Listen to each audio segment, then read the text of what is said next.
Hi, this is Newt with a minute of medicine for your mind. My sons played Little League football for a local urban team that pretty much blew out all of the suburban teams that they played because they were much faster than them. But around the time high school came, those teams began blowing out my son's teams. Now, they didn't get any faster than them, but what they did was they got smarter.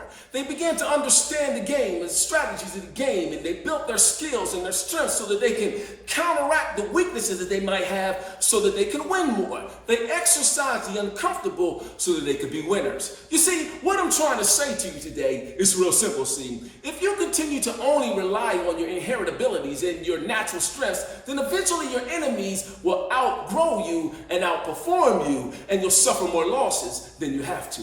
Remember Moses? Well, in the beginning of his leadership career, his mouth was his weakness, so he shied away from speaking. But as the leadership needs of Israel changed, he didn't. You see, God was calling the people out of slavery and the welfare mentality into a place of productivity and self-investment so they can live off the fat of the land and the harvest they produce with their own hands. But Moses was still waving his staff when God was telling him to call things that are not as though they are, so he could build the capacity and the hope and lay the bedrock of faith for the people so that they can make a foundation for the things that they were trying to build. But Moses refused to exercise the uncomfortable and continued to shy away from speaking. See, my point is this: your gift only gets you by when you're around folks who are less gifted than you. You have to learn to exercise the uncomfortable, because if you continue to only rely on your inherent abilities and your natural strengths, then eventually your enemy's going to outgrow you,